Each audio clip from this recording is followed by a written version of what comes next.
नहीं हो रहा था, राइट। उसके बाद है 8। 8 में आएगा डा डा डा did did, right.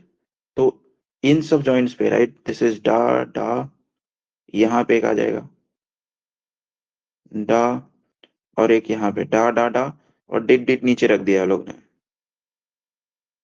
This is how it looks like. फिर है नाइनर। नाइनर इसमें से भी क्वेश्चन आया था, पता है। जनरली देखो, जब हम लोग ने ट्रांसमिशन, मैंने बताया था कि जनरली नंबर्स का ट्रांसमिशन कैसे करते हैं, तो उसमें मैंने बताया था कि 3 को हम ट्री बोलते हैं और 9 को नाइनर बोलते हैं, राइट। तो 5 को 5 नहीं बोल रहे थे, 5 बोल रहे थे। तो ये सब जो ट्रांसमिशन है, इसमें से भी जो सिंपल डायरेक्ट क्वेश्चन पूछ रहा है कि how do we transmit this words in aviation, ठीक है। तो एक क्वेश्चन तुम लोग की यही हो गई। ये सब चीजें बहुत बेसिक से, ज्यादा डीप में नहीं जा रहा हो, ये बेसिक बेसिक ही क्वेश्चंस पूछ रहे हैं। तो अगर जो बेसिक से ही अच्छे से आप लोग रट लेते हो तो आपको बहुत इजी हो जाएगा।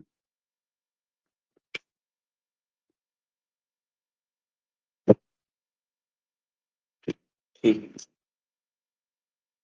फिर उसके बाद है नाइनर। नाइनर पे हम लोग क्या देख रहे थे। नाइनर में जनरली इस सर्कल पे 2 डिट आ जाएंगे, 1 डा आ जाएंगे, 1 2 डा डा। फिर एक डा यहाँ पे बनेगा, डा, एक डा यहाँ बनेगा, और यहाँ पे लास्ट में dit. 4 dah and 1 dit, right. This is the overall dit and dahs for numbers and alphabets. ये चीज याद रख लेना। 1 सेकेंड फॉर डिट एंड डा, डा, राइट। हर डिट एंड डा के लिए 1 सेकेंड का पॉज रहेगा। फिर उसके बाद 3 second for each word, right. कोई भी एक लेटर है तो उस लेटर के लिए क्या करेंगे, मतलब ये पूरा लेटर ये हो गया जैसे, राइट। इसके अंदर कितने डिट हो गए, डा डा डा डिट डिट। इसके बाद हम क्या करेंगे, 3 सेकेंड्स का पॉज देंगे। 3 seconds for after each letter, right. हर लेटर के बाद हम 3 सेकेंड का पॉज देंगे। फिर उसके बाद है 7 second for each word, right. ये लिख लेना। इसमें से भी दीजिए से क्वेश्चंस बना सकते हैं।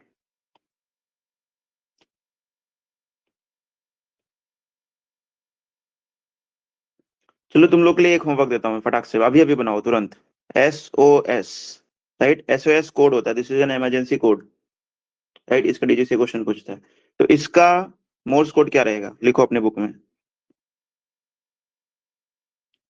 SOS का मोर्स कोड क्या होगा।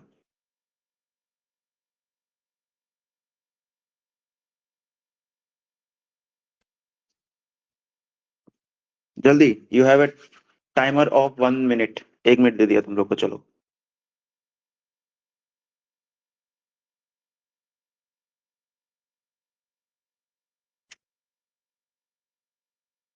SOS, this is an emergency code which is transmitted on Morse code. मतलब जैसे इमरजेंसी में हम लोग 1 to 1.5 फ्रीक्वेंसी यूज करते हैं, राइट। तो यहाँ पे generally SOS Morse code transmit कर दिया जाता है अगर जो कोई तुम इमरजेंसी में हो तो, जनरल इमरजेंसी में हो तो, मोर्स कोड पे। This is an emergency phraseology of SOS। तो इसको किस तरीके से लिखेंगे, हो गया 1 मिनट।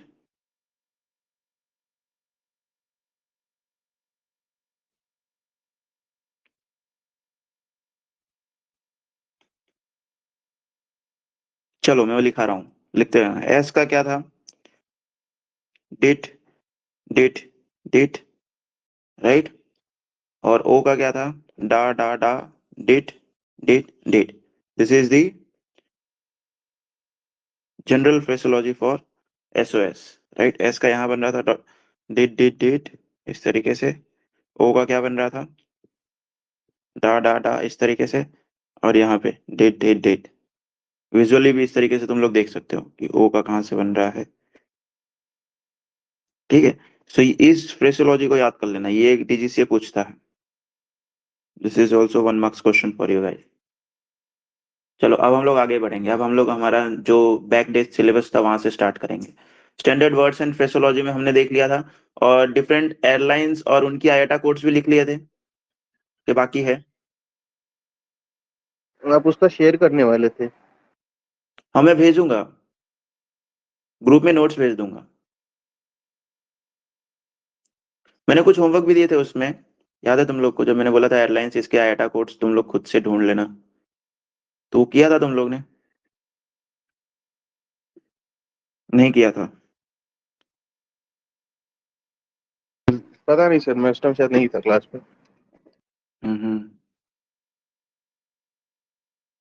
स्टैंडर्ड फ्रेसोलॉजीज फटाफट एक बार फिर से रिवाइज करा देता हूँ, क्योंकि इसमें से भी डीजी से क्वेश्चन पूछा है, सीधे पूछता है। वो लोग डायरेक्टली बोलते हैं what do understand by acknowledge, right, what do understand by affirm, सीधे बोलते हैं, और ऑप्शन में घुमा देंगे वो लोग। तो ऑप्शन में जो तो इक्काओं में जो डेफिनेशन दिया है ना, उस डेफिनेशन को रट के जाना है हमें, राइट, क्योंकि वो लोग सीधा घुमाते हैं और कुछ नहीं करते हैं। तो आज अभी हम लोग जो सबसे पहला वर्ड देख रहे हैं एक्नॉलेज, फटाफट बताऊंगा मैं, भगाऊंगा, ठीक है। अक्नॉलेज का जो मतलब है that is the let me know that you have received and understood the message. कोई भी अगर जो तुम बोल रहे हो, this can be transmitted by you also और ATC also, but this is generally transmitted by ATC. ATC तुमसे पूछता है अक्नॉलेज करो कोई भी इंफॉर्मेशन को। For example, wind check 270 at 10 knots, acknowledge, उसमें लास्ट में वर्ड लगा दिया अक्नॉलेज। तो अब तुम्हारा काम है कि तुम इसको चेक करके बताओ, राइट। दूसरा है affirm. Next word is affirm. Affirm is nothing but simple correct, yes, हम इसको बोल सकते हैं यस। थर्ड वर्ड है हमारे पास अप्रूव्ड। ये डीजीसीए क्वेश्चन इस बार आया था, डीजीसीए क्वेश्चन में इस बार उसने ये पूछा था अप्रूव्ड। तो अप्रूव्ड का सिंपल सा मतलब है परमिशन, जो भी परमिशन है, permission for approved action granted, ठीक है। उसके बाद है ब्रेक। ये भी मोस्ट इंपॉर्टेंट है, ये हर बार पूछता है। ब्रेक क्या है? I hereby indicate the separation between the two portion of the messages. मतलब एटीसी ने क्या किया, दो मैसेजेस एक साथ बता दिया। दो मैसेज कुछ भी हो सकते हैं, विंड हो सकता है और क्यूएनएच हो सकता है, राइट। उसने दो इंफॉर्मेशन एक ही में ट्रांसमिट कर दिया, फॉर एग्जाम्पल। तो अब तुम बोल रहे हो ब्रेक ब्रेक, राइट, ब्रेक एक ही बार बोलना है। तो ब्रेक बोलोगे that means you want individual messages for wind and QNH, अलग अलग चाहिए तुम्हें, राइट। एटीसी ने एक ही में बता दिया था ताकि उसको बार बार दो बार ट्रांसमिट ना करना पड़े। नेक्स्ट है break break, two times. So break break मतलब ये कब बोला जाता है? ये जनरली बोला जाता है उस एनवायरनमेंट में जहां पे बहुत सारे एयरक्राफ्ट हैं, राइट, और एटीसी ने सारे एयरक्राफ्ट को एक साथ एक सिग्नल भेज दिया, जनरल सिग्नल भेज दिया, सब लोग सुन लो ऐसा। बट तुम चाहते हो कि तुम्हारे लिए अलग से कोई सिग्नल दिया जाए, तुम्हारे लिए कोई अलग से मैसेज ट्रांसमिट किया जाए, राइट। तब हम बोलते हैं ब्रेक ब्रेक, राइट। इसका फुल फॉर्म सीधा सा है, I hereby indicate the separation between messages transmitted to different aircraft in busy environment. ये याद रखना, ये बिजी एनवायरनमेंट में इसका यूज किया जाता है, राइट। ब्रेक ब्रेक जनरली हम एटीसी को बोलते हैं जब उसने दो, मतलब मोर देन वन एयरक्राफ्ट को उसने सेम सिग्नल ट्रांसमिट कर दिया, सेम ट्रांसमिशन दिया हुआ है, ठीक है। उसके बाद आता है कैंसल। ये भी डीजीसी में पूछा गया है इस बार, राइट। इस बार का जो अभी एग्जाम हुआ उसमें पूछा गया है कैंसल। कैंसल का कैंसल का सीधा सा मतलब है anal the previous transmitted clearance. जो भी क्लियरेंस तुम्हें दिया गया था उसको हम क्या करेंगे, कैंसिल कर देंगे, ठीक है। उसके बाद है check. This is a standard phraseology which is generally used by ATC or any aircraft, right. इसका सीधा सा मतलब है एग्जामिन अ सिस्टम और प्रोसीजर। वो जो बोल रहा है उस चीज को हम क्या करेंगे, चेक करेंगे, राइट। क्लियर्ड, क्लियर्ड ये जनरली एटीसी यूज करता है। Cleared word is mostly used by the ATC, ठीक है। क्लियर्ड का सीधा सा मतलब है authorize to proceed under the condition specified. तुम्हें ऑथराइजेशन मिल गया है वाया एटीसी, एटीसी ने तुम्हें ऑथराइज कर दिया है। उसके बाद है confirm. Confirm, I repeat verification, right. Confirm का मतलब क्या है, तुम वेरिफिकेशन चाहते हो,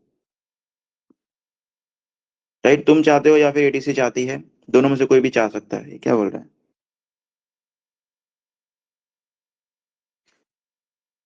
क्या हुआ ये? क्या चीज सर? लोडेड सक्सेस, कुछ नहीं, ये open new white board, resume previous white board, cancel हो गया था, वाइट बोर्ड बंद हो गया था, ओके। तो नेक्स्ट है कंफर्म के बाद है हमारा, फटाफट जा रहा हूँ मैं, ठीक है, और फास्ट भगा रहा हूँ क्योंकि this is in revision. Confirm के बाद है हमारा कॉन्टैक्ट। कॉन्टैक्ट है एस्टेब्लिश कम्युनिकेशन, मतलब ये एटीसी तुम्हें बोलेगा कि नेक्स्ट एटीसी को कॉन्टैक्ट करो, तब ये वर्ड का यूज करेगा। नेक्स्ट है करेक्ट। करेक्ट का सीधा सा मतलब है, राइट, कि ट्रू और एक्यूरेट, मतलब एटीसी तुम्हें कोई क्वेश्चन पूछ रहा है, कोई ट्रांसमिट कर रहा है, तो वहां पे तुम सीधा बोल सकते हो करेक्ट, या फिर एटीसी भी तुम्हें बोल सकता है रिप्लाई में कि correct, right, you read back is correct, इस तरीके से। ठीक है। उसके बाद है करेक्शन। करेक्शन वर्ड का हम कब कब यूज करेंगे? तो सीधी सी बात है, एरर, तुम्हारे जो प्रीवियस ट्रांसमिशन है उसमें कोई एरर हो गया, अब हो सकता है पूरे मैसेज में हो सकता हो, या फिर कोई पार्ट ऑफ द मैसेज में ट्रांसमिशन में कोई मिस्टेक हुआ है, तो हम इस वर्ड का यूज करेंगे। Error has been made in the transmission, the correct version is, इसके करेक्शन बोल के इसके बाद हम सीधे बोलेंगे हमारा जो करेक्ट वर्जन है वो, राइट, जो करेक्ट वर्जन ऑफ ट्रांसमिशन है इसके बाद बोलेंगे, इस वर्ड के बाद। ठीक है। उसके बाद है डिसरिगार्ड। डिसरिगार्ड मतलब तुमने गलती से कोई ट्रांसमिशन कर दिया, बट अब तुम चाहते हो कि एटीसी उसके ऊपर ध्यान ना दे, मतलब वो गलती से हुआ है, तो डिसरिगार्ड का सीधा सा मतलब होता है इग्नोर। ठीक है। फिर उसके बाद है रीडेबिलिटी चेक, तो इसको हम सीधा से बोलते हैं हाउ डू यू रीड। ठीक है, ये भी डीजीसीए में इस बार पूछा था कि how do you check readability, उसमें वो लोग ने ऑप्शन में बहुत कुछ दिया हुआ था। How how how is my voice, how is my volume, how do you read, इस तरीके के ऑप्शंस दिए थे वो लोग ने। ठीक है। उसके बाद है नेक्स्ट, आई से अगेन। इस वर्ड का हम लोग कब यूज करेंगे? जब हम चाहते हैं कि हम हमारा मैसेज, हमें लगता है कि हमारा मैसेज कोई गलत इंटरप्रेट कर सकता है, तो हम दो बार बोलते हैं, right. I repeat for clarity और एम्फेसिस, राइट। उसके बाद है मेंटेन। ये जनरली एटीसी भी बोल सकता है और एयरक्राफ्ट भी बोल सकता है, राइट, दोनों बोलेंगे। ये कब बोलेंगे? जब हमारे पास कोई भी प्रीवियस क्लियरेंस है, अब हम उसी क्लियरेंस को हम क्या करते हैं, चालू रखना चाहते हैं, means already we are on certain flight level, हम नए फ्लाइट लेवल पे नहीं जाना चाहते क्लियरेंस में, हम ये बोलेंगे सीधा हम मेंटेन कर रहे हैं वही चीज को, right, we don't want any extra clearance और we are not changing any new thing, हम सीधे हमारा जो प्रीवियस क्लियरेंस था उसी को हम मेंटेन करेंगे, right. So continue in accordance with the condition given और द लास्ट। ठीक है, जो भी हमारा लास्ट क्लियरेंस था उसी को हम कंटिन्यू कर रहे हैं। उसके बाद है मॉनिटर। मॉनिटर मॉनिटर सीधा सा मतलब है, मॉनिटर का मतलब क्या होता है, देखना, look around, right, listen out, listen out या फिर लुक अराउंड, राइट। तो सीधा सा मतलब है बाहर देखो, देखते रहो, कुछ भी हो सकता है इस तरीके से। उसके बाद कौन सा वर्ड दिया था मैंने तुम लोग को? नेगेटिव। नेगेटिव। नेगेटिव फिर का उसके सीधा सा बाद मतलब है नो, राइट, नो। नेगेटिव का मतलब है नो। और उसके बाद है ओवर। हाँ मैं बता रहा हूँ, ठीक है, सुनते जाओ। ओवर। ओवर हम कब बोलेंगे? जब हम ट्रांसमिशन, ये जनरली पहले यूज करते थे, अभी नहीं यूज करते हैं, अभी भी मिलिट्री में यूज करते हैं, बट सिविल में इसका यूज नहीं करते हैं, राइट, सिविल में इस वर्ड का यूज प्रोहिबिटेड हो गया है, हम लोग सिंपली हमारे कॉल साइन का यूज करते हैं। ठीक है। जब हमें लगता है कि हमारे part of the message complete हो गया है, या फिर हम हमारे पार्ट ऑफ द मैसेज को कंक्लूड करना चाहते हैं, तो हम क्या करते हैं, कॉल साइन का यूज करते हैं। ये वाले अभी हमारे ट्रांसमिशन में हम यूज नहीं करेंगे, एग्जाम पॉइंट ऑफ व्यू भी हम इसको यूज नहीं करेंगे। ठीक है, दिस इज आउटडेटेड। ठीक है। ओवर हम कब बोलेंगे? जब हम ट्रांसमिशन कर रहे हैं और हमारा पार्ट कंप्लीट हो गया है, इन ओवर हमारा पार्ट कंप्लीट हो गया है, बट अब हम ओवर बोलने के बाद हम क्या करते हैं, we are expecting an answer, we are expecting an reply.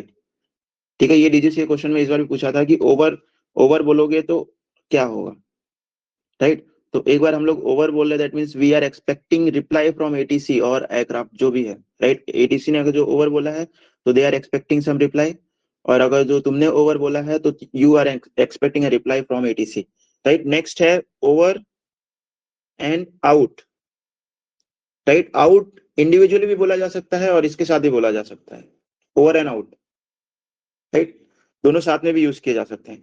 तो जहां पे आउट वर्ड आ गया, that means your part of transmission is over, right, तुम्हारा ट्रांसमिशन कंप्लीट हो गया और नो रिप्लाई एक्सपेक्टेड है, नो रिप्लाई एक्सपेक्टेशन, हमें कोई रिप्लाई की एक्सपेक्टेशन नहीं है, तब हम क्या यूज करेंगे, ओवर एंड आउट। सिर्फ ओवर यूज कर रहे हो तो हमें रिप्लाई चाहिए, वी नीड रिप्लाई। ठीक है। उसके बाद है read back. Read back, read back की जनरली एटीसी बोलता है, कब? जब उसको लगता है कि तुमने कोई चीजें गलत ट्रांसमिट कर दी है, तुम भी बोल सकते हो, राइट? तो उसको लगता है, उसको क्लैरिटी के लिए कि भाई फिर से रीड करो, मेरे को समझ में नहीं आया, राइट? तो यहाँ पे रिपीट ऑल और specified part of the message back to me exactly as received, जो भी ट्रांसमिट किया गया है वैसा सेम टू सेम फिर से ट्रांसमिट करो मुझे, ठीक है? तब हम बोलेंगे रीड बैक। उसके बाद है रिक्लियर्ड। रिक्लियर्ड इस वर्ड का इस्तेमाल करेंगे जब तुम्हें फिर से क्लियरेंस मिला हुआ है, a change has been made to your last clearance. उसके बाद है रिपोर्ट। रिपोर्ट रिपोर्ट का I should like to know, मतलब तुमसे कोई पूछ रहा है, they are asking a question, report करो अपना पोजीशन, अपना लोकेशन, जो भी पूछ रहा है, राइट? उसके बाद है रॉजर। रॉजर रॉजर में क्या रहेगा? आई have received all of your last transmission, ये है Roger. I have received all, ये भी क्वेश्चन आया था डीजीसीए में, याद रखना, दिस ये क्वेश्चन पूछा गया है इस बार। I have received all your transmission, इसमें ये लोग ने क्या क्या दिया था पता है? ऑप्शन में बता देता हूँ तुम लोग को। रॉजर दिया था, अप्रूव्ड दिया था, और एक कोई ऑप्शन दिया था, right? Roger, approved, but correct answer will be Roger, मतलब तुमने सारा। हाँ, और दूसरा जो ऑप्शन दिया था ओवर एंड आउट दिया था, उसमें over and out, right? So I have received all your transmission कैसे पता चलेगा? सीधी सी बात है, ये क्वेश्चन था, मैं लिख देता हूँ, देखो। I have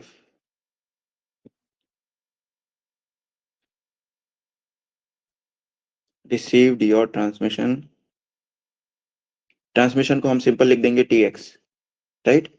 T X, we write it as T S, ये क्वेश्चन था। ऑप्शन में क्या था? सो ऑप्शन में रॉजर, बी में अप्रूव्ड, सी में ओवर एंड आउट, राइट? तो इसमें अब ज्यादातर चांसेस मेरे को ये लग रहा है, अगर जो मैं बिना पढ़े मार रहा हूँ, तो मेरे को सी लग रहा है, over and out, I have received all your transmission, right? सीधी सी बात है। बट हमारा जो आंसर रहेगा दैट विल बी रॉजर, ठीक है? जब तक इसके अंदर ये नहीं बोलता है कि रिप्लाई नॉट एक्सपेक्टेड या फिर रिप्लाई रिप्लाई के बारे में कुछ नहीं बोलता, तब तक we will not mark this one. This is also correct, but हम डेफिनेशन के हिसाब से रॉजर है, राइट? यहाँ पे करेक्ट आंसर रॉजर है। Okay, say again. उसके बाद जो नेक्स्ट वर्ड है that is the say again. तो से अगेन पूरा भी बोला जा सकता है, this can be said individually also, और से अगेन पार्ट, ये मैंने पूरा लिखाया हुआ था इसके आगे भी, राइट? रिपीट ऑल और the following part of the last transmission, जो भी ट्रांसमिशन तुमने किया था वो इसके बाद का हम पूरा या फिर थोड़ा सा, राइट? उसके बाद है speak slower. Slower, right? Speak slower, अगर तुम्हें लगता है कि एटीसी बहुत फास्ट ट्रांसमिट कर रहा है तो तुम ये वर्ड का यूज कर सकते हो, राइट? उसके बाद है नेक्स्ट स्टैंड बाय।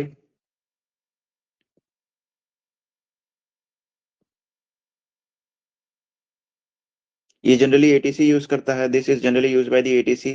तुम्हें क्लियरेंस देने से पहले वो थोड़ा सा होल्ड पे रख देगा, this is generally nothing but a holding pattern, right? Wait and I will call you, इसका सीधा सा मतलब है wait and I will call you, मैं तुमसे फिर से कॉल करूंगा, राइट? उसके बाद है enable.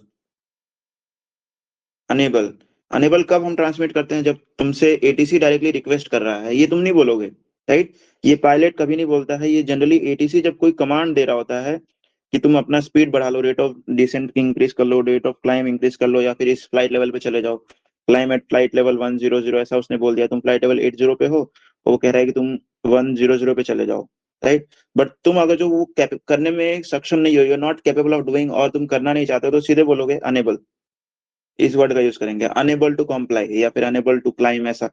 Enable to climb flight level 100, और इसके बाद तुम्हें एक रीजन भी देना पड़ेगा साथ में, क्योंकि एटीसी को तुम डायरेक्टली मना नहीं कर सकते। तो यहाँ पे इसके बाद एक रीजन भी आएगा, अनेबल बिकॉज ऑफ जो भी रीजन है तुम्हारा, राइट? इट कुड बी तुम्हारा एयरक्राफ्ट में फ्यूल नहीं है, it could be because you are heavy, you can not climb, right? Rate of descent नहीं इंक्रीज कर सकते क्योंकि तुम्हारे एयरक्राफ्ट की इंजन का पावर उतना नहीं है, तुम ऑलरेडी मैक्सिमम पावर पे चल रहे हो, कुछ भी हो सकता है, राइट? उसके बाद आता है नेक्स्ट विल को। This is the last second word हमने यूज किया था, विल को, राइट? विल कॉम्प्लाई, इसका सीधा सा मतलब है विल कॉम्प्लाई। एडीसी ने तुम्हें कुछ भी ट्रांसमिशन किया है, तुम पूरा रीड बैक ना करके सीधे बोलोगे विल को, राइट। तो विल्को का जो एब्रिविएशन है that is the will comply. I understand your message and will comply with it. Next है word twice. Word twice, right. तो ये हम जनरली, ये हमें एटीसी बोलेगा, right. Tower word twice communication is difficult, right. तो ये जनरली हम कब यूज करेंगे दिस वर्ड का, जब रीडेबिलिटी बहुत कम रहती है। जैसे रीडेबिलिटी स्केल मैंने बताया था 1 2 3 4 5 रीडेबिलिटी स्केल है, उसके अंदर जब रीडेबिलिटी कम है, राइट, तब हम इसका यूज करेंगे। दो बार हम कोई भी ट्रांसमिशन करेंगे, उस वर्ड को हम दो बार ट्रांसमिट करेंगे, ताकि हमें जैसे QNH 100 QNH 100 इस तरीके से दो वर्ड हम दो बार इसको ट्रांसमिट करेंगे। ठीक है, यहां तक हमने देखा था।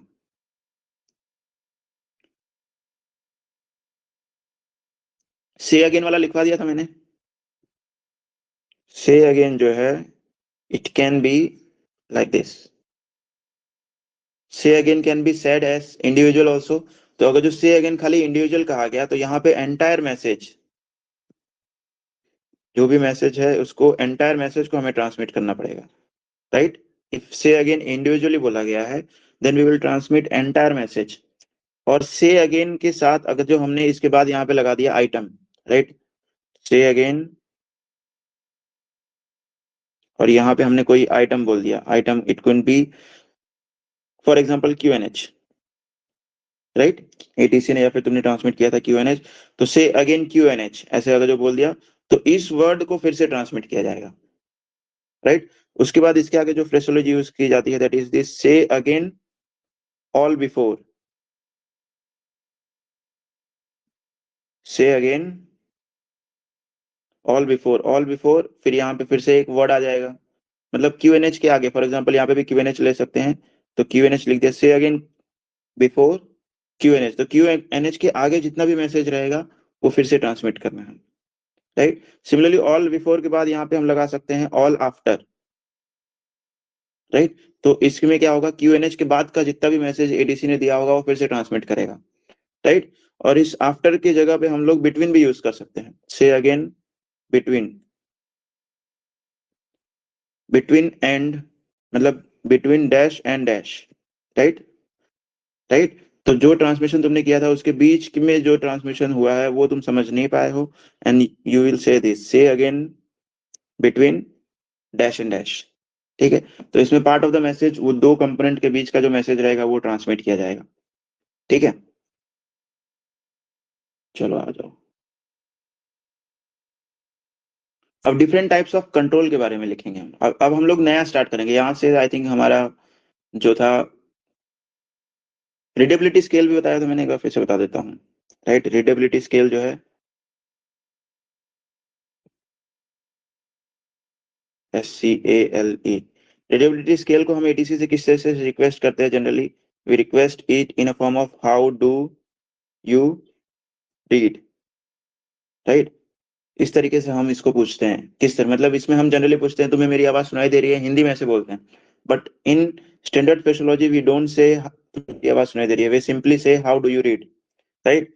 तो रीड यू वन किस तरीके से बोलेंगे, रीड यू इस तरीके से, read you 1 2 3 4 5, 5 levels of readability है। 1 का मतलब होता है अनरीडेबल, अनरीडेबल मतलब बिल्कुल भी सुनाई दे रहा है, transmission quality is too poor to understand the message, right, very poor मतलब बिल्कुल भी सुनाई नहीं दे रहा है ऐसा। उसके बाद है टू, टू का क्या होगा, read you now and then, read you now and then. इसका मतलब सीधा सा मतलब हुआ कि सुनाई दे रहा है बट कट कट के, जैसे हमें फोन पे सुनाई देता है ना, कभी कभी नेटवर्क इशू होते हैं तो फोन आवाज आ रहा है नहीं आ रहा है, आवाज आ रहा है नहीं आ रहा है। तो इसमें दिक्कत क्या है कि बीच में अगर जो एटीसी कोई इंपॉर्टेंट मैसेज ट्रांसमिट कर रहा है तो वो तुमसे क्या हो जाएगा, स्किप हो जाएगा, राइट। तो इसलिए हम सीधे बोल देते हैं रेडियो टू, राइट। उसके बाद है थ्री, तो थ्री में क्या है, read you but with difficulty, right. Read you को हम शॉर्ट फॉर्म में भी लिखते हैं RDU, याद रखना, राइट। इस वर्ड का हम लोग फ्रेसोलॉजी का यूज करेंगे हमारे ट्रांसमिशन में, read you with but with difficulty, right, सुन पा रहे हैं बट दिक्कत हो रही है फिर भी, मतलब ऐसा नहीं है कि क्लियर सुनाई दे रहा है हमें, राइट। तो 3 तक जो है जनरली हम सुन नहीं पा रहे हैं, याद रखना 1 to 3 रीडेबिलिटी जो है इसमें हमें सुनने में दिक्कत हो रही है। उसके बाद जो है 4 में है रीडेबल, राइट। 4 यहां से शुरू होता है readable, message is clear enough to understand without excessive difficulty, ठीक है। उसके बाद है 5, दैट इज परफेक्टली रीडेबल। 5 जो है परफेक्टली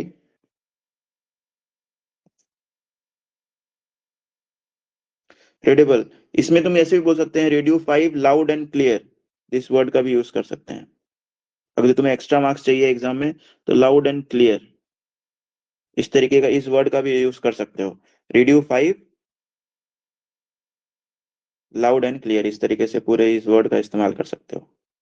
तो एटीसी तुम्हें और एक्स्ट्रा मार्क्स देने की कोशिश कर सकता है एग्जामिनेशन पॉइंट ऑफ व्यू, ठीक है। रेडियो 5 लाउड एंड क्लियर इस तरीके से, क्या। चलो आ जाओ नेक्स्ट, अब हम लोग आगे बढ़ेंगे और धीमे धीमे। अब लिख लो नेक्स्ट जो हमारा टॉपिक है, यहां से हम लोग ने फ्रेश टॉपिक स्टार्ट कर रहे हैं। ट्रांसमिशन टेक्निक बता दिया था मैंने, लिखवा दिया था कि बाकी है। ट्रांसमिशन टेक्निक देखो यहाँ से शायद ये हमारा न्यू टॉपिक यहाँ से होगा।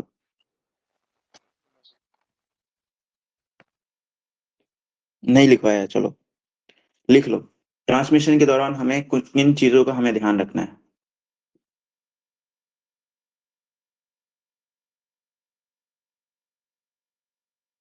ये भी इसमें से भी क्वेश्चन पूछता है, डीजी से क्वेश्चन सीधे पूछता है कि ट्रांसमिशन कैसा होना चाहिए।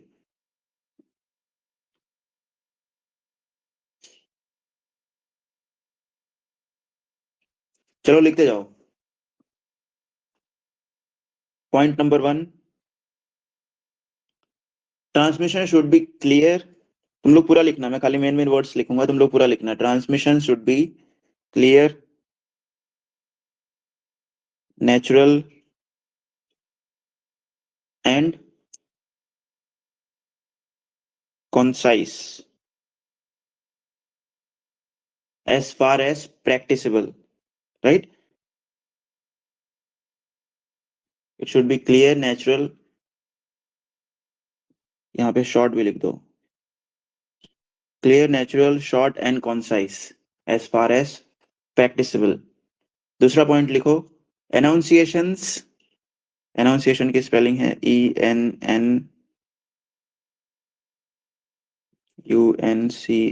enunciation, enunciation must be clear,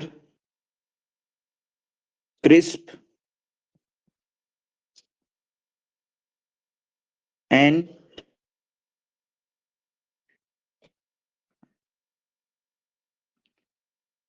क्या लिखा है, इंटेलिजिबल। वर्ड्स उसके बाद लिखो, words and sentences should B appropriately timed and placed. क्या होना चाहिए, टाइम्ड। के दौरान हमें ध्यान रखना है, enunciation should be clear, crisp and intelligible. Words and sentences should be timed and place.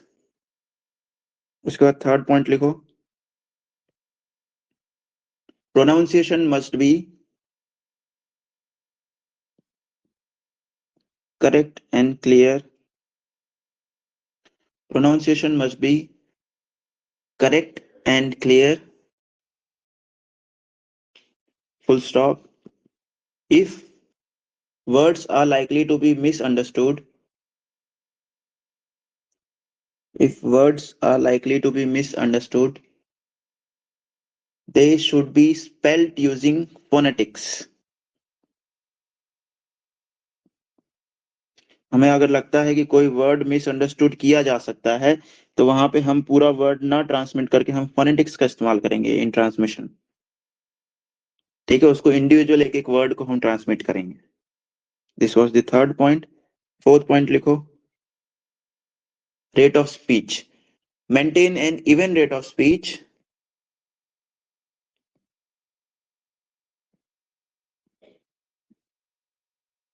maintain an even rate of speech not exceeding 100 words per minute. Maintain an even rate of speech 100 word not exceeding 100 words per minute. फिर उसके आगे ही लिखो same point में full stop करके speak at a slightly slower rate. Speak at a slightly slower rate when the recipient is when the recipient is known to be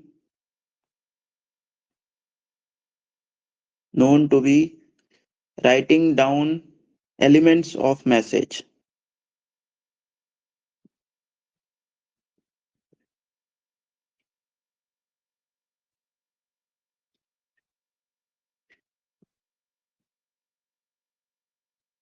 क्या बोल दिया इसने?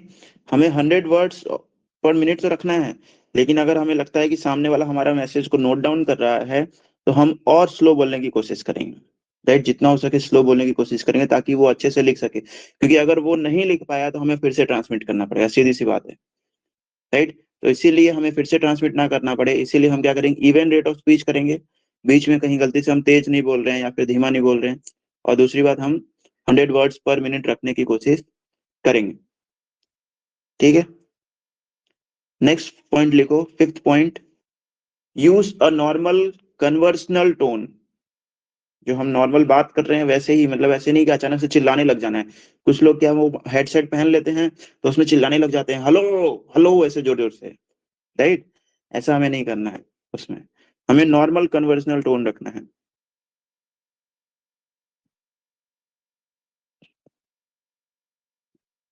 normal use normal conversational tone and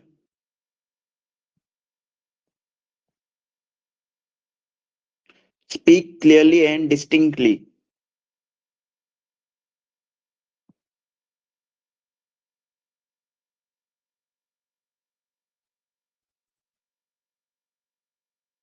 उसके आगे ही continue करो, maintain the speaking volume at a constant level.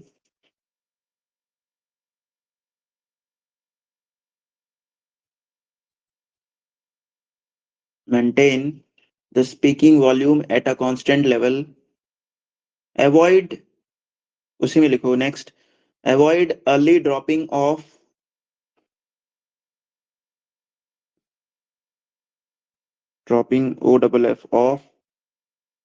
of voice at the end of a word or sentence. Early dropping off voice at the end of word और sentence. ये generally एक human tendency है कि जब हमारा sentence खत्म होने वाला रहता है तो हम क्या करते हैं, हमारा वॉल्यूम इंक्रीज या फिर डिक्रीज कर देते हैं ऑटोमेटिकली, राइट? ये नॉर्मल कन्वर्सेशन में ऐसा होता है, ये चीजें हमें नहीं करना। पूरे ट्रांसमिशन के दौरान हमको कांस्टेंट लेवल ऑफ वॉल्यूम रखना है, ठीक है? नेक्स्ट पॉइंट लिखो, पॉइंट नंबर 6। पॉइंट नंबर 6 में क्या डालेंगे, avoid using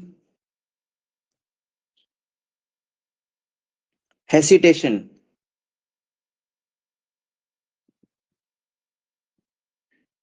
Hesitation sounds such as और ऐसे हम लोग बोलते हैं ना, और राइट, और एंड इस तरीके के साउंड्स हमें नहीं यूज करने हैं। और and right, avoid using hesitation sounds such as and ऐसे हम लोग बोलते हैं ना। So this sounds generally should be avoided in transmission. Notes बना रहे हो ना? हाँ जी सर। कंफर्म, ओके, जरूरी है।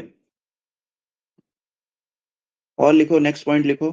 अब मैं बता रहा हूं, अभी तक हमने जो देखा that was the general transmission techniques. अब मैं बताऊंगा माइक्रोफोन और टेक्निकल प्रोसीजर्स, राइट? अब माइक्रोफोन के बारे में जितने पॉइंट्स होंगे वो माइक्रोफोन और टेक्निकल के लिए होगा। टेक्निकल में हमें क्या ध्यान देना है? सो सबसे पहला पॉइंट लिखो उसमें, माइक्रोफोन एंड टेक्निकल प्रोसीजर में point number 1, point number 1 says B familiar with the good microphone operating technique. जो भी माइक्रोफोन तुम्हारे पास है, हेडसेट है, तुम्हें उसको चलाने आना चाहिए सबसे पहली बात। ऐसा नहीं हो कि तुम्हें चलाने ही नहीं आ रहा है उसको। उसमें बहुत सारे मल्टी फंक्शन, कोई कोई मल्टी फंक्शन भी रहते हैं। नॉइज कैंसिलेशन रहेगा कुछ मतलब कोई कोई माइक्रोफोन में, कुछ कुछ में वॉल्यूम इंक्रीज और डिक्रीज कर सकते हैं। तो ऐसा नहीं होना चाहिए कि तुम्हें चलाने नहीं आ रहा है वो, राइट। तो जो भी हेडसेट तुम्हारे पास है, सबसे पहली बात वो तुम्हें चलाने आना चाहिए। तो पॉइंट लिखो, B familiar with the good microphone and operating technique, be familiar with a good microphone operating techniques, full stop.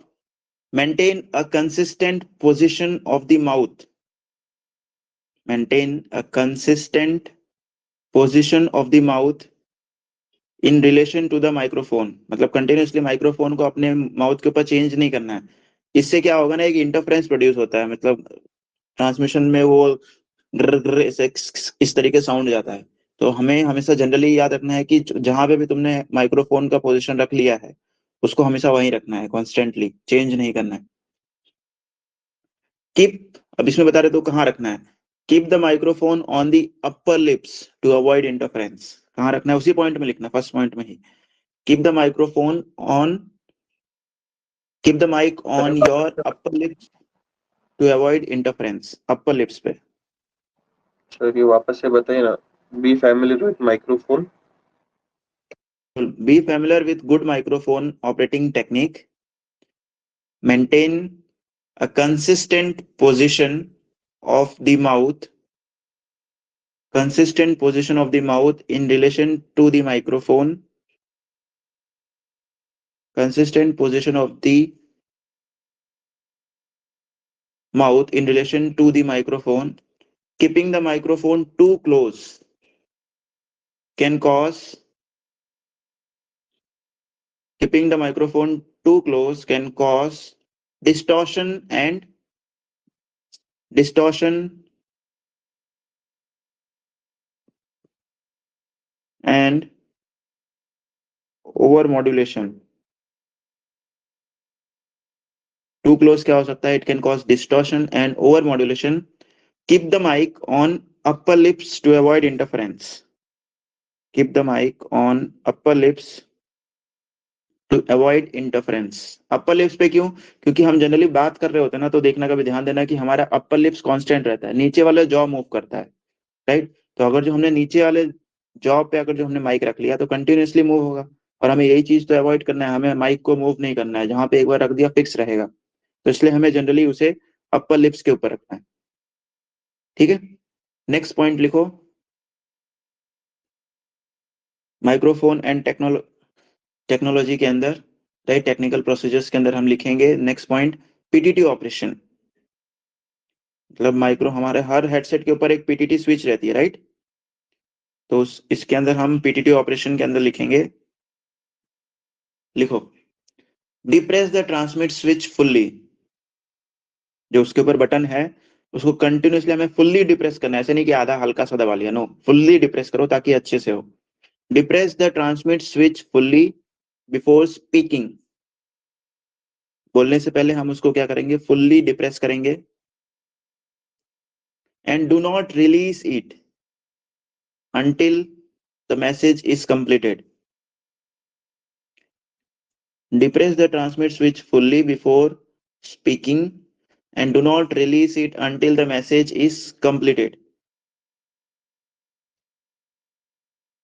This ensures the entire message is transmitted. क्या बोल दिया इसने कि एक बार दबाओ और तभी रिलीज करो जब तक तुम्हारा मैसेज ट्रांसमिट नहीं हो जाता। बीच बीच में बार बार दबाओगे, रिलीज करोगे तो क्या होगा कि एटीसी विल गेट कंफ्यूज कि तुम्हारा खत्म हुआ कि नहीं हुआ, राइट। तो यहाँ पे सीधे से कह दिया कि एक बार दबा रहे हो तो तब तक रिलीज मत करो जब तक तुम्हारा मैसेज ट्रांसमिशन नहीं हो जाता। नेक्स्ट लिखो। तो इसका मतलब ये नहीं कि 1 घंटे तक तुम्हारा ट्रांसमिशन है तो 1 घंटे तक दबा के रखो, ऐसा तो नहीं होता, राइट। और भी एयरक्राफ्ट है, हम लोग सिग्नल को ब्लॉक करेंगे। तो नेक्स्ट मैसेज में वही बोल रहा है, फॉर मैसेजेस लॉन्गर देन, लिखो next point, for messages longer than 82 seconds, कितना seconds? 82। For messages longer than 82 seconds, अगर जो इससे ज्यादा सेकेंड्स के कोई मैसेज हो रहे हैं 82 सेकेंड से ज्यादा की, तो full stop release the PTT switch, release the push to talk switch. PTT का फुल फॉर्म होगा push to talk, push to talk switch and press it again. हम लोग एक बार रिलीज करेंगे और press it again to transmit the rest of the message, press it again to transmit the rest of the message. ठीक है, ये simple procedure था। और एक लिखो, बिफोर ट्रांसमिटिंग, तुम कोई भी चीज ट्रांसमिट कर रहे हो, ये एक डिजिट से क्वेश्चन है। बिफोर ट्रांसमिटिंग, नेक्स्ट पॉइंट में बिफोर ट्रांसमिटिंग, पॉइंट नंबर 4, ठीक है, पॉइंट नंबर 4 है उसके अंदर, before transmitting listen out on the frequency. ये मोस्ट इंपॉर्टेंट है, listen out on the. Transmit करने से पहले हमें देखना है कि जो भी फ्रीक्वेंसी हम सिलेक्ट कर रहे हैं वो ऑलरेडी उसके ऊपर कोई ट्रांसमिट ना कर रहा हो, राइट। तो हमें क्या करना है, पहले लिसन आउट करना है। Listen out on the frequency to ensure there is no interference, to ensure there is no interference with a transmission from another station. No interference with a transmission from another station. ये भी एक digit से question बन गया। Next लिखो, response time. उसी में response time, point number 5 में रेस्पॉन्स टाइम कितना होता है, तुम्हें कितने सेकंड में रिस्पॉन्ड देना है और कितने सेकंड तक एटीसी के लिए रिप्लाई, एटीसी के रिस्पॉन्ड का वेट करना है। मान लो एटीसी जवाब नहीं दे रहा है, तो तुम ऐसा नहीं होगा तुम बस इंतजार ही किए जा रहे हो, भाई जल्दी जवाब दे। नो, अगर वो इतने पर्टिकुलर टाइम पीरियड में रिस्पॉन्ड नहीं कर रहा है तो तुम्हें नेक्स्ट एटीसी को कॉल करना है या फिर तुम्हारा नेक्स्ट जो प्रोसीजर है उसे फॉलो करना है, राइट। तो लिखो रिस्पॉन्स टाइम में point number 1, when ATC calls you, जब एटीसी तुम्हें कॉल कर रहा है, you need to respond within 5 second. 5 second के अंदर तुम्हें जवाब देना है। एटीसी ने तुम्हें कॉल कर लिया, 5 सेकंड में तुम्हें जवाब दे ही देना है। अगर नहीं दिया तो दैट मीन्स दिक्कत हो जाएगी, राइट। ये जनरल प्रोसीजर है। दूसरा, इफ यू कॉल एटीसी, पहले में हमने क्या लिखा कि when ATC calls you, you need to respond within 5 second. दूसरा point, if you call ATC and do not get a response, तुमने एटीसी को कॉल किया, तुम्हें रिस्पॉन्स नहीं मिला उस पर्टिकुलर एटीसी से, wait for 10 second before trying again. ठीक है, हम क्या करेंगे, 10 सेकंड के लिए वेट करेंगे, फिर से उस सेम एटीसी को या फिर दूसरे एटीसी को कॉल करने से पहले। ठीक है, 10 सेकंड का हम उसको समय देंगे कि भाई तेरे पास 10 सेकंड है, 10 सेकंड में मेरे को जवाब दे दे, नहीं तो फिर मैं दूसरे के पास चला जाऊंगा। ठीक है, इस तरीके से। नेक्स्ट लिखो, थर्ड पॉइंट में, मतलब अब ये जो था generally that was the microphone and technical procedure. अब दूसरा पॉइंट लिखो, न्यूमेरिकल एंड कॉन्टेक्चुअल टेक्निक। हम नंबर्स और कॉन्टेक्स्ट को कैसे, किस तरीके से ट्रांसमिट करेंगे और उसमें क्या क्या चीजों को हमें ध्यान रखना है। Numerical and contextual. Numerical, Manisha सो गई क्या?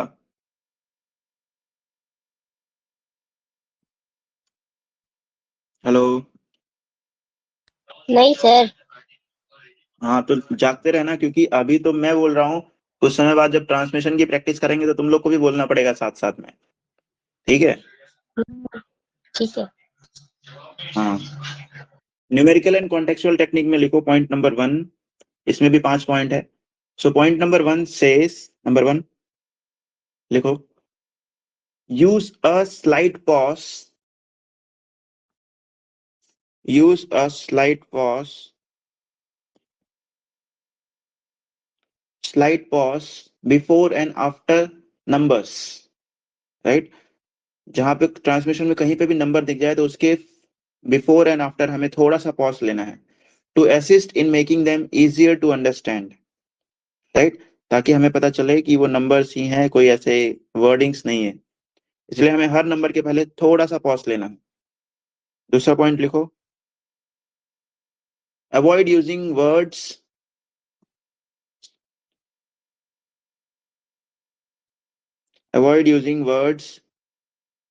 To, TOO and for. Avoid using words to and for.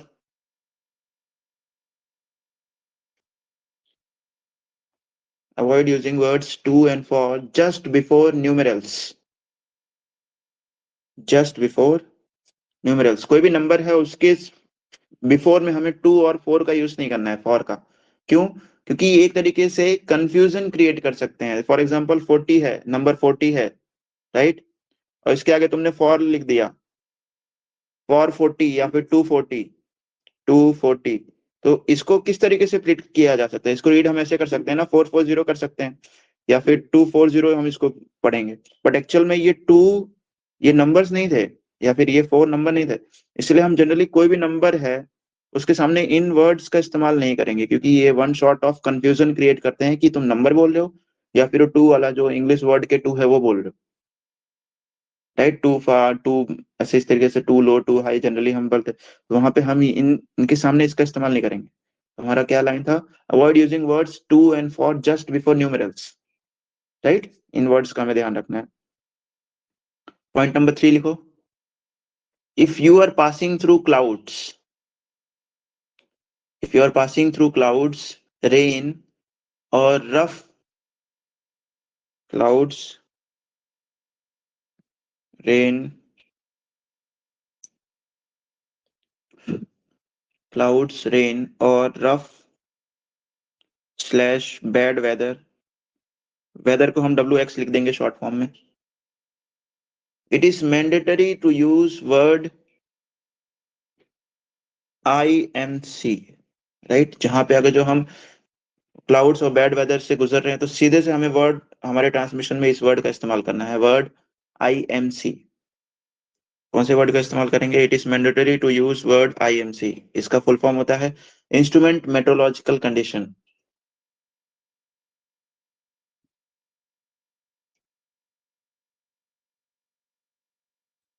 Instrument meteorological condition, right, इस वर्ड का इस्तेमाल करना है। नेक्स्ट पॉइंट लिखो, fourth point, point number 4, when reception is likely to be difficult, when reception is likely to be difficult, जब हमें लगता है कि सामने वाला हमारे वर्ड्स को रिसीव नहीं कर पाएगा या फिर उसको मिस इंटरप्रेट करेगा, राइट। हमें पहले से पता होगा कि ये चीजें सामने वाला गलत समझ सकता है, तो हम उस कंडीशन में क्या करेंगे? Important elements of the messages, लिखो, important elements of the messages should be spoken twice, right. Important elements of the messages should be spoken twice. हमें लगता है कि जैसे फॉर एग्जांपल QNH है, राइट, QNH या फिर QNE, राइट, ये इंपॉर्टेंट पैरामीटर्स है, और QNH 1001 है, राइट। तो ये अगर जो सामने वाले इंसान ने गलत रीड कर लिया तो उसका पूरा सब कुछ चेंज हो जाएगा, प्रोसीजर चेंज हो जाएगा, प्रिसिशन चेंज हो जाएगा। तो इसलिए हम इन सारे वर्ड्स को जो जनरली गलत रीड किए जा सकते हैं उनको हम 2 बार ट्रांसमिट करते हैं, हर बार, ठीक है। तो पॉइंट ये था, when reception is likely to be difficult, important elements of the messages should be spoken twice, ठीक है। पॉइंट नंबर 5 लिखो, numbers used for altitude, cloud height, altitude, cloud height, visibility and RVR, altitude, cloud heights, visibility and RVR must follow specific rules। कौन से rules? जो मैंने already तुम लोग को लिखाया हुआ था कि वहां पे हम लोग 00 नहीं यूज करेंगे, वहां पे 100 और 1000 का इस्तेमाल करेंगे। तो यहाँ पे एग्जाम्पल के फॉर्म में लिख लो, फॉर एग्जाम्पल 3000,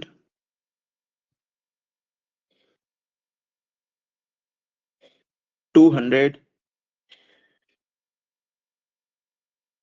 फॉर 3200। मतलब इसको हम इंडिविजुअली 3200 ना बोल के हम 3000 200 बोलेंगे। ये पॉइंट मैंने पहले भी लिखाया हुआ है तुम लोग को, राइट।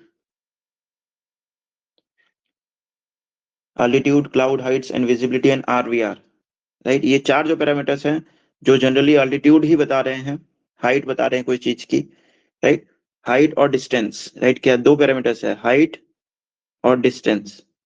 तो ये जो 2 हाइट और डिस्टेंस है जनरली उसमें हम 100 और 1000 का इस्तेमाल कर लेते हैं अगर जो वहां पे मल्टीपल जीरोस हैं सफिक्स में, तो राइट। तो इसको हम 3200 इस तरीके से ट्रांसमिट कर रहे थे और ये स्टैंडर्ड पैटर्न फॉलो करना है, ठीक है। यहां तक हो गया।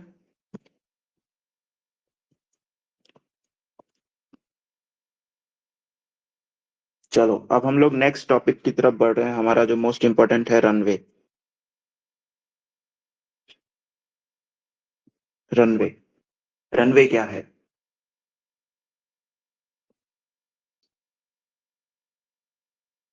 यहां तक किसी को डाउट है? Salman, do you have any doubt till now? नहीं sir. And Manisha? No sir. चलो नेक्स्ट जो हमारा मोस्ट इंपॉर्टेंट टॉपिक है that is the runway. Runway का डेफिनेशन लिख लो पहले, सिंपल सा। Runway is a defined rectangular area. क्या है? It is N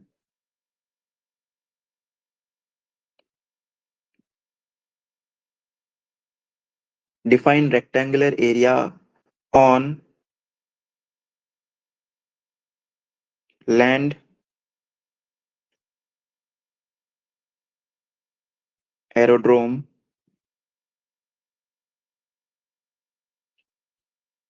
preferred for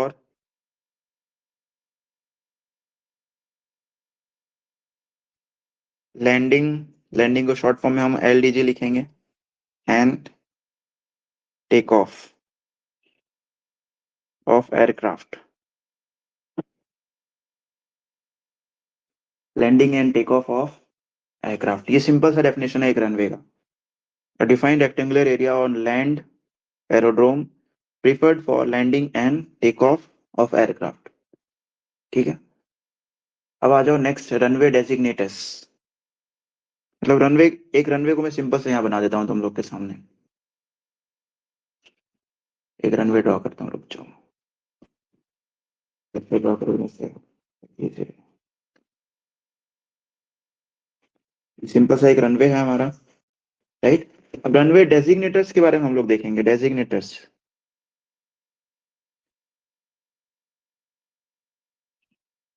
runway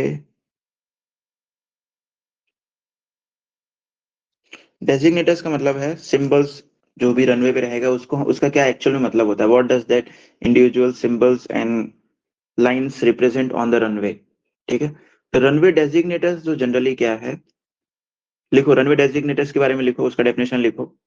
runway designators represent the whole number, runway designators represents the whole number nearest to 1/10, nearest to 1/10 of the magnetic north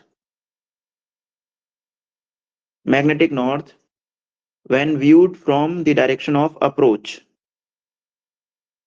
magnetic north when viewed from the direction of approach.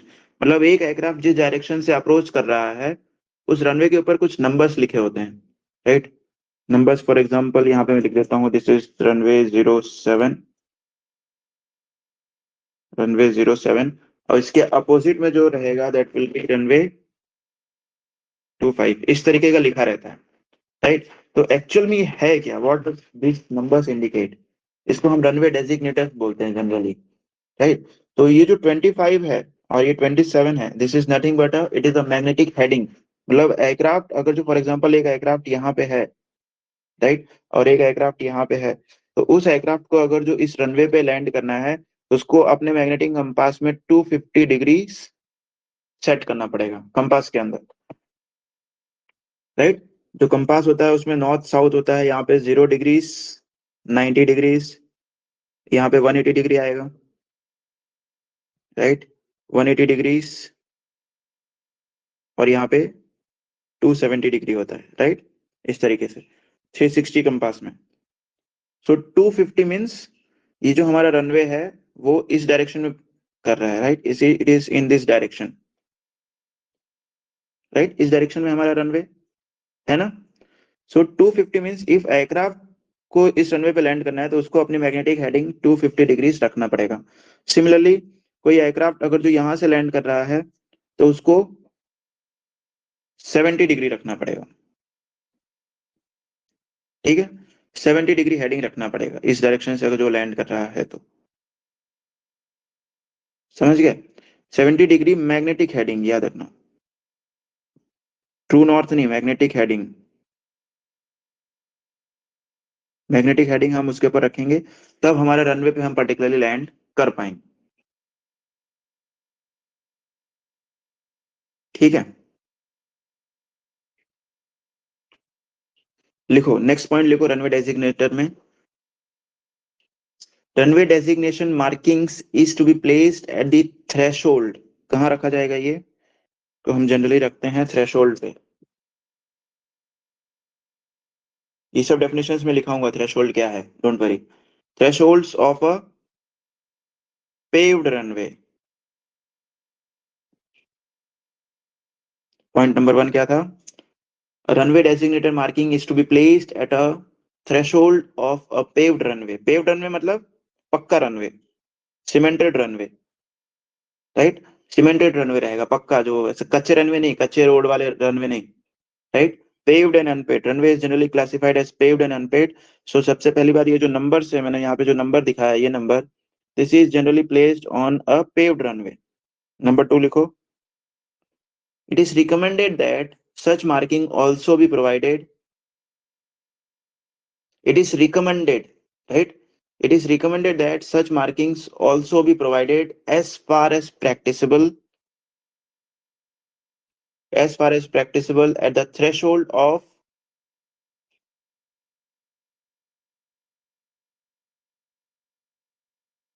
threshold of unpaved runways, right?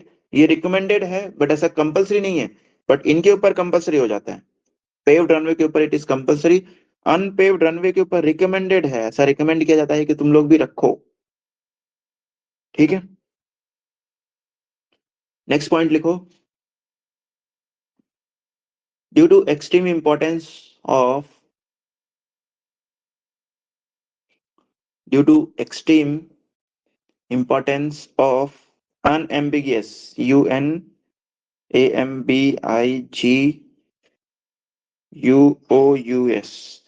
unambiguous, इस word का use कर लेना। Due to extreme important of unambiguous runway identification, the size, shape, spacing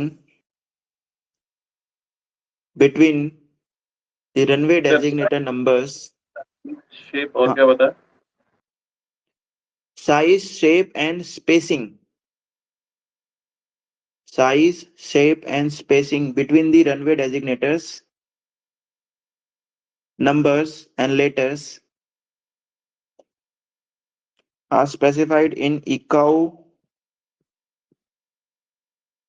NX, ANNEX 14, right. जो हमारा ICAO annexes है उसमें annexes 14 में specially specify किया गया है कि कितना साइज होना चाहिए, कितना क्या शेप होना चाहिए, कितना लेंथ रहना चाहिए उसका, राइट। हर चीज किसमें स्पेसिफाई किया गया है, ICAO NX 14।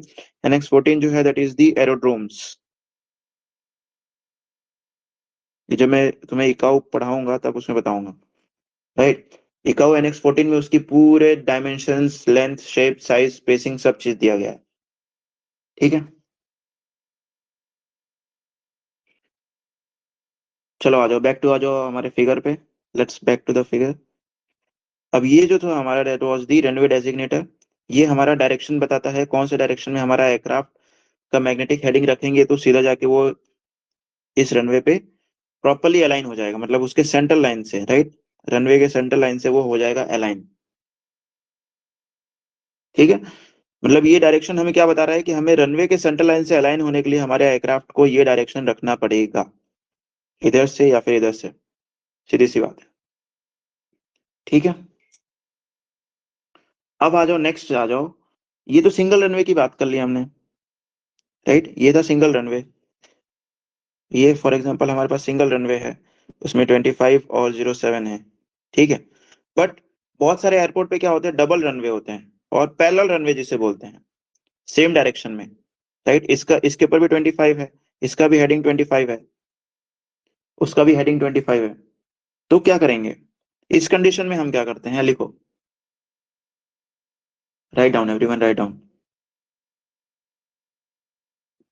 Single physical runway, topic डालो,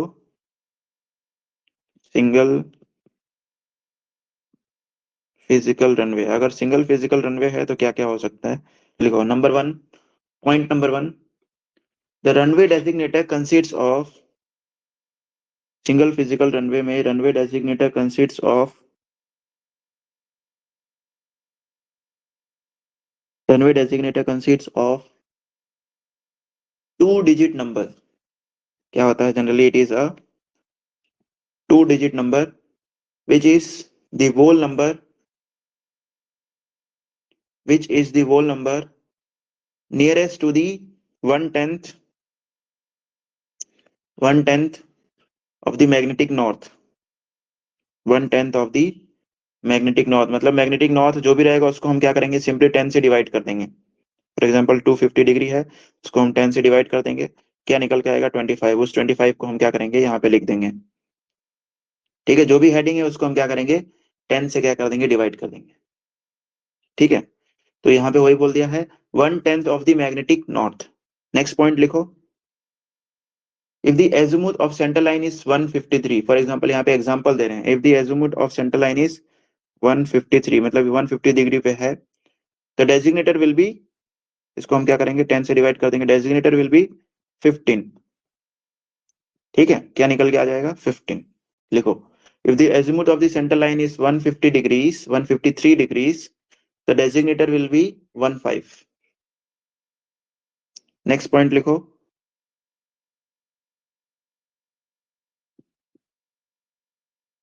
नेक्स्ट पॉइंट लिखो, next point is in a single digit number, in a single digit number. For example अगर जो कोई सिंगल डिजिट हो गया, in a single digit number,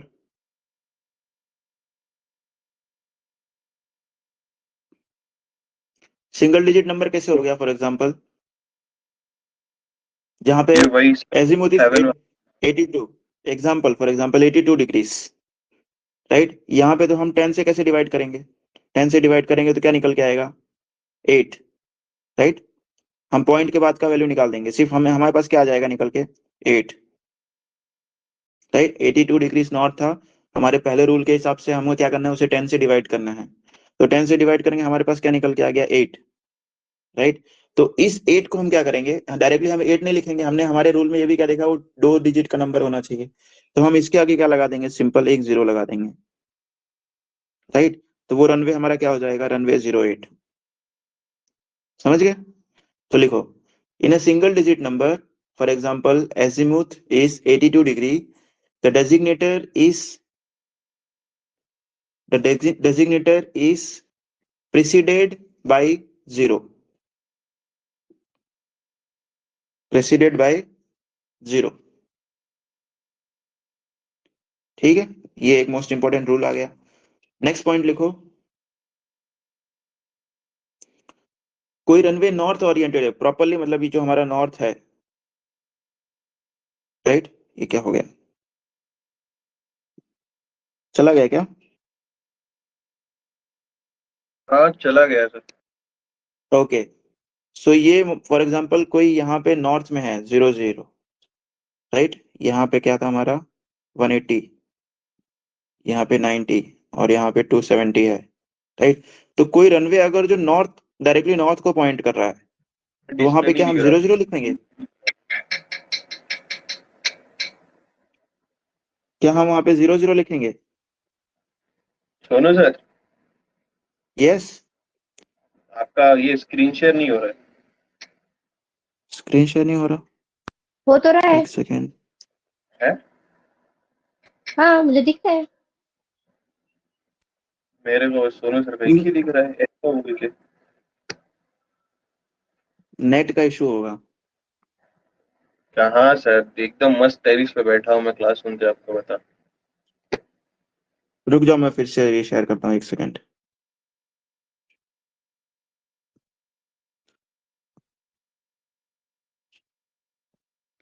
अभी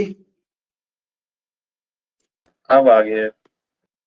यस, इसको मैं मिटा देता हूँ, फिर से बनाता हूँ। ठीक है, फॉर एग्जाम्पल कोई रनवे है जो डायरेक्टली नॉर्थ साउथ को पॉइंट कर रहा है, राइट। ये हमारा इधर 0 0 था, ये दिस इज 90 डिग्रीज, ये 180 डिग्रीज, ये 270 डिग्रीज, राइट। ये हमारा कंपास का ये डायरेक्शन है। और अगर कोई रनवे डायरेक्टली नॉर्थ में पॉइंट कर रहा है तो क्या हम उस रनवे को यहाँ पे इस तरीके से लिखेंगे, 0 0, और यहाँ पे तो सीधे 118 आ जाएगा, राइट। तो क्या हम ऐसे लिखेंगे? कभी तुमने ऐसे सुना है 0 0 रनवे 0 0? सुना है क्या? नहीं सुना है। नहीं सुना है ना? तो यहाँ पे वही है, सीधे बोल रहा है, लिखो, right down the point. North oriented runways are designated 36, क्योंकि यहाँ पे 360 डिग्री आ जाएगा, तो घूम के हम क्या आ जाएंगे, 360 डिग्री पे आ जाएंगे। तो सिंपल हम वहां पे क्या लिख देंगे, 0 0 के बदले हम क्या लिखेंगे, 36। North oriented runways are designated 36, not 0 0। ठीक है, 0 0 नहीं रहेगा, 36 रहेगा।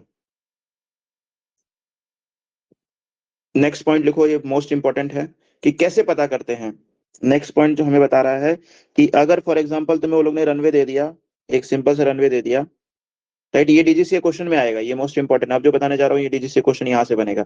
वो लोग ने रैंडम कोई भी एक नंबर दे दिया, for example 27, find out the opposite runway, right. ये रनवे वो लोग ने नहीं बताया, इसके अपोजिट रनवे क्या होगा, राइट। ये चलो लिखो, नेक्स्ट पॉइंट लिखो, the difference between the opposite runway number, the difference between the runway opposite number is 18। ठीक है, the difference between the runway opposite number is 18, full stop। नहीं, बस कंक्लूड कर दो, the difference between the runway designated number is 18। तो अब निकालो, ये एग्जांपल के फॉर्म में निकालो, इसका क्या होगा अपोजिट, 17 हो जाएगा, ये 1 हो जाएगा, यहाँ पे 9 आ जाएगा, और ये 0।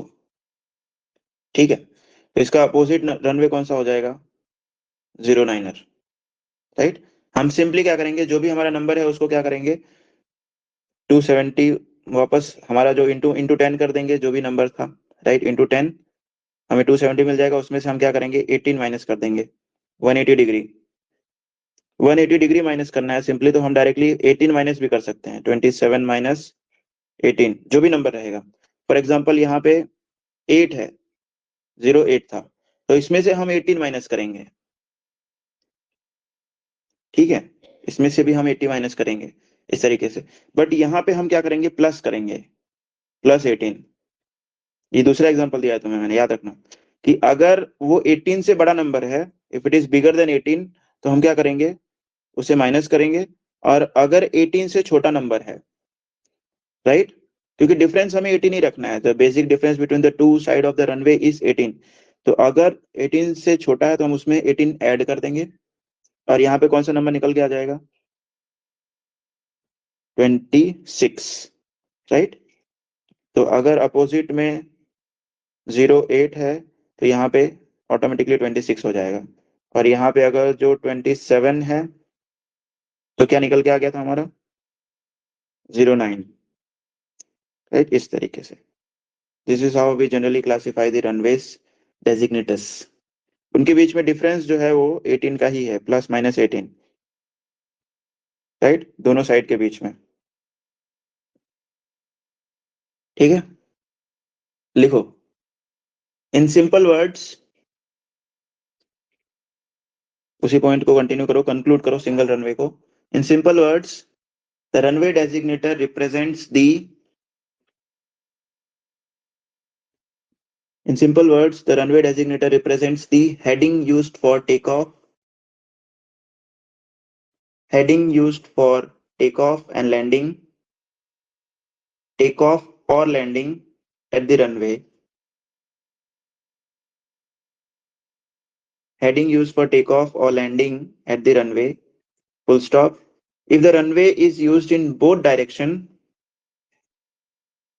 यहाँ पे देखो अब एक और क्वेश्चन है, अगर ये रनवे पे 2 नंबर दिए गए हैं तो ये एक्चुअल में 2 रनवे है, याद रखना, रनवे 1 और रनवे 2, ठीक है, ये 2 रनवे है, ये रनवे नंबर 1, रनवे नंबर 2, ठीक है, एक रनवे नहीं माना जाएगा। अगर जो 2 डायरेक्शन में डेजिग्नेटर्स है that means it is a 2 runway. लिखो, if the runway is used in both direction then if the runway is used in both direction then each of them receives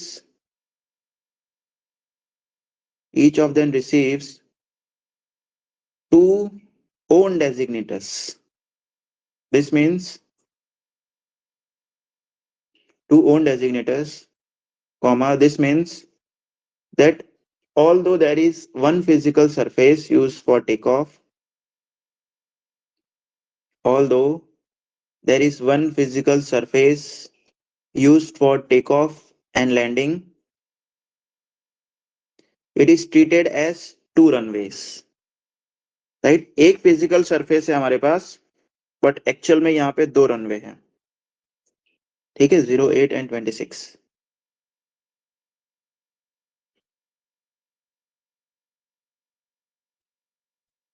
ठीक है, यहां तक समझ आ गया। अब नेक्स्ट पॉइंट पे आ जाओ, पैरेलल रनवेज।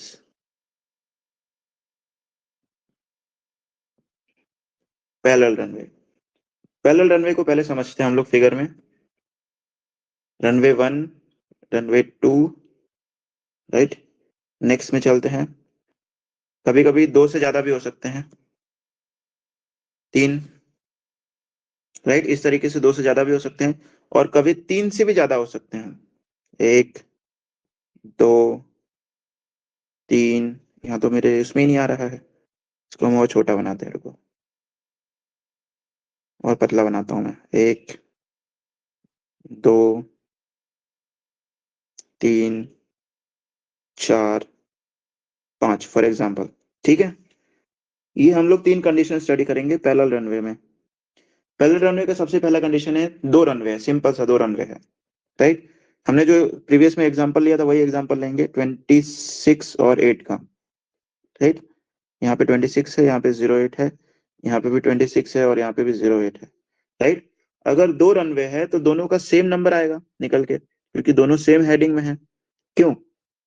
तो यहाँ पे कंफ्यूजन दूर करने के लिए वो लोग हम क्या करेंगे, लेफ्ट राइट का यूज करेंगे, right. We will make use of left right symbols, ठीक है। 27L 26L 26R इस तरीके से, समझ गए हम लोग किस तरीके से इसको यूज करेंगे। विल जनरली से दिस नंबर एज 26L और इसके हिसाब से ये वाला राइट हो जाएगा 08R और ये वाला लेफ्ट हो जाएगा, राइट। उस पॉइंट ऑफ व्यू से देखे, अगर एयरक्राफ्ट इस साइड है तो उसके लिए ये वाला लेफ्ट हो गया, ये राइट हो गया। उल्टा बोल रहा हूँ क्या? हाँ, वही बोल रहा हूँ ना, मतलब क्रॉस कर दो, ये वाला आर है, डोंट गेट कंफ्यूज, ठीक है। इसको आर बना देते हैं एयरक्राफ्ट के पॉइंट ऑफ व्यू से, ठीक है, और इसको हम कर देंगे आर, इसको कर देंगे एल, ठीक है। मतलब यहाँ पे अगर जो इस एंड वाला आर लेफ्ट है तो ये वाला ऑटोमेटिकली राइट हो जाएगा, ऐसे याद रखो, ठीक है। तो अगर एयरक्राफ्ट इस साइड से लैंड कर रहा है तो उसके लिए ये वाला लेफ्ट हो जाएगा, ये वाला राइट हो जाएगा। यहाँ से लैंड कर रहा है, ये वाला उसके लिए राइट हो गया, ये वाला लेफ्ट हो गया, राइट। तो इस तरीके से if there are 2 parallel runways तो उसको क्लियरेंस भी इसी तरीके से मिलेगा, 26R 26L 08L 08R, right. तो इस तरीके से हम जनरली क्लासिफाई कर देंगे लेफ्ट राइट। सिमिलरली 3 रनवे हो गए, अगर सेम मैग्नेटिक हेडिंग के 3 रनवे हो गए,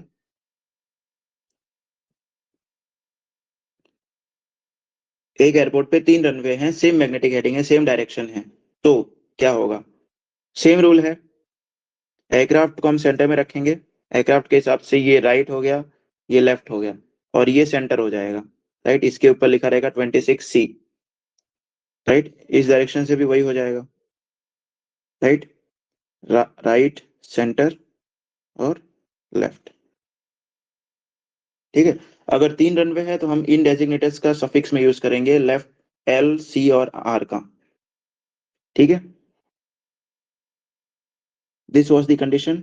सिमिलरली आ जाओ, अगर 3 से ज्यादा रनवे है, 3 से ज्यादा रनवे है तो उस कंडीशन में क्या करेंगे? 3 से ज्यादा रनवे है, फॉर एग्जाम्पल हम लोग ले लेते हैं 4 रनवेज, पहले 4 का लेते हैं फिर 5 का लेंगे, राइट। अगर 4 रनवे है तो क्या करेंगे? तो लेफ्ट, सेंटर, राइट, हमें तो 3 ही चीज पता है।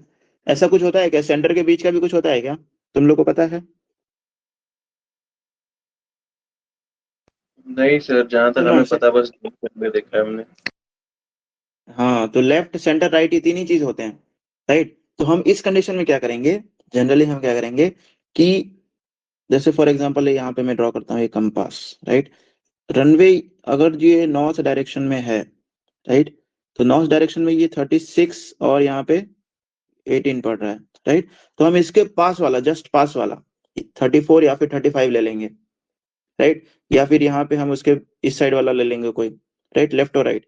तो फॉर एग्जाम्पल यहाँ पे हम इसको बना देंगे 35, 4 है तो 35, 36, 36 इस तरीके से, ठीक है। हमें नियरेस्ट लेना है ना, हमने डेफिनेशन में क्या पढ़ा था, नियरेस्ट डेजिग्नेटर लेना है, राइट। नियरेस्ट डायरेक्शन लेना है, नियरेस्ट मैग्नेटिक हेडिंग लेना है। तो नियरेस्ट मैग्नेटिक हेडिंग में 35 भी आ जाएगा, 36 भी आ जाएगा।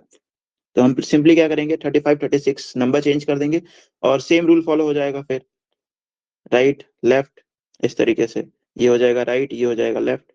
और यहाँ पे उसके अपोजिट में अगर जो यहाँ पे 36 था तो 36 के सामने हमने कौन सा लिया था, यहाँ पे 18 आ रहा था, राइट।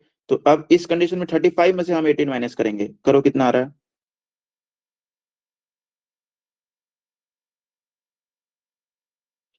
17। हाँ, यहाँ पे 17 हो जाएगा, रनवे 17 इस तरीके से, ठीक है। This is how we are going to check for 4 runways. वही अगर जो यहाँ पे एक और रनवे में इंक्रीज कर दूं, रनवे 5, ठीक है। अगर जो 5 रनवे हो गए तो क्या होगा? तो इन दोनों में से किसी एक को, फॉर एग्जाम्पल इसको हम सेंटर बना देंगे 36 वाले को और ये राइट बन जाएगा, राइट, 36R, समझ गए? इस तरीके से। तो ये 3 एक में आ गए, लेफ्ट, सेंटर, राइट, और ये वाला अलग मैग्नेटिक हेडिंग में चला गया, इस तरीके से, ठीक है। यहाँ पे पॉइंट सबको क्लियर हो गया किस तरीके से हम हमारे रनवे को डेजिग्नेट करते हैं।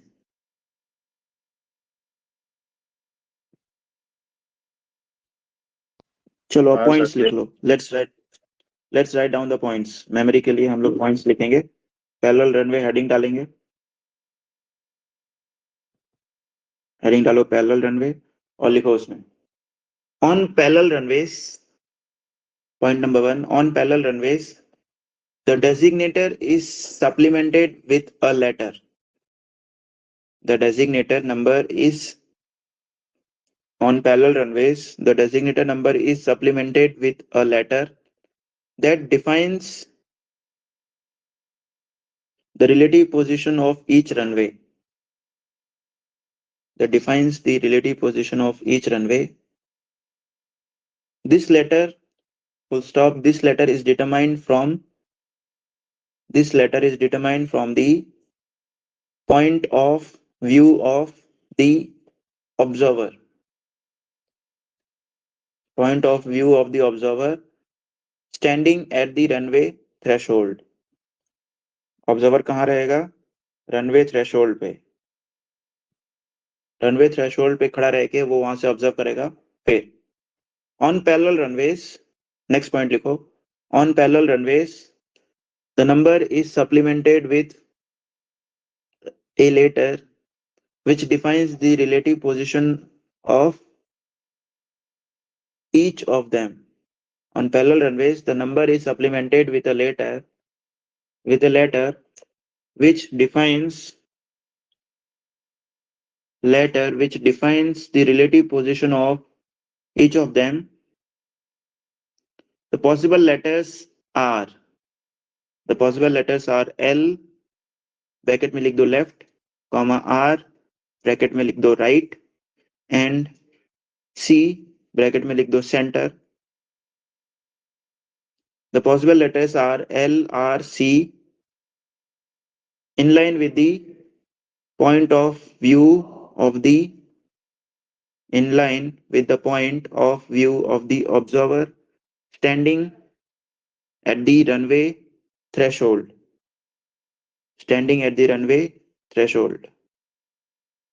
ठीक है. एग्जाम्पल के तौर पे ये डायग्राम तुम लोग बना सकते हो. ये वाला डायग्राम बना लेना ताकि तुम लोग को थोड़ा सा समझ आए.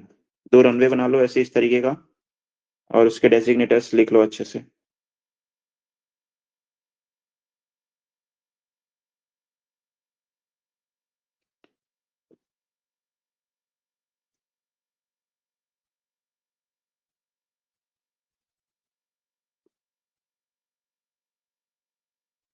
बना लिए रनवे. नेक्स्ट पॉइंट लिखो. if more than 3 parallel runways, ये वाला भी बना लेना सेंटर, मतलब वो प्रीवियस वाले एग्जांपल में लेफ्ट सेंटर राइट इस तरीके का, ये पूरा आना चाहिए उसमें. लेफ्ट 1 2 3 3 रनवे है, तीनों रनवे में लेफ्ट सेंटर राइट हमने लिखा हुआ है. अब 3 से ज्यादा के लिए लिखो. If more than 3 parallel runways exist, then some of the runways are named to the nearest magnetic azimuth, AZIMUTH azimuth, named to the nearest 1/10th magnetic azimuth, and the other adjacent runways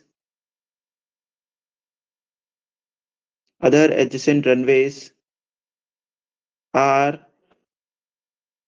designated to the next 1/10th. Other runways are designated to the next 1/10th.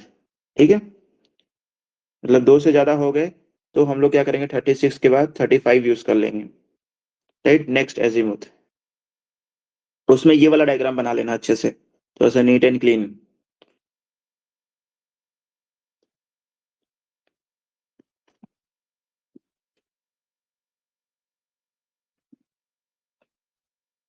लिख लो उसको, sentence में लिख लो ये diagram को. For example,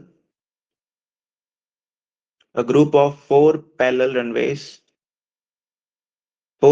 runways facing north can be designated as 36L, 36R, 35L and 35R. Right, 4 runway का combination रहेगा तो हम इस तरीके से बना सकते हैं.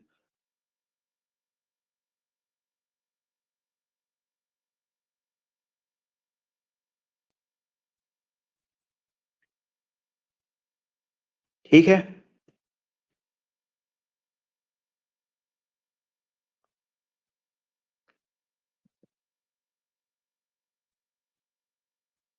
बन गया सबका.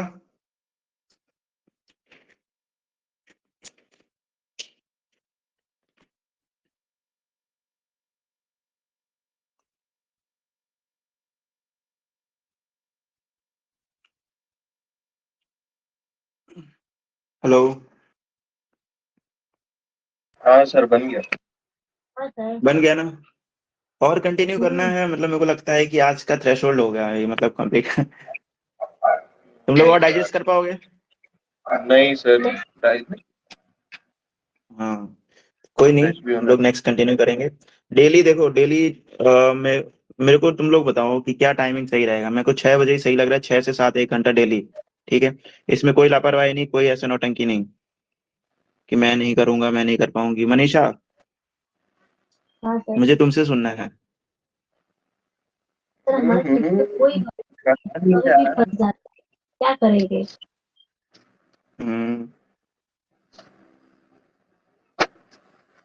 हर दिन ऐसा हम कुछ टेक्स्ट रहे ना कर दिया जिस दिन। करेंगे। कितने बजे? हर दिन हम लोग टेक्स्ट कर दिया करेंगे सर ग्रुप में कि क्या शिफ्ट चल रहा है, उस हिसाब से हम टाइम डिसाइड कर लेंगे। हाँ मतलब 6 बजे या फिर 9 बजे, दो टाइमिंग सही रहेगा। ठीक है, इन दोनों ठीक में है हम सर। लोग करेंगे। हाँ ओके। ठीक है। बाकी डेली ओके अभी सर। मतलब टाइमली आओगे तभी समझ में आएगा, क्योंकि एक भी लेक्चर स्किप हो गया ना तो आगे का पूरा समझ नहीं आएगा। हम्म। चलो ठीक है, bye, take care. Bye bye, thank you sir. Okay.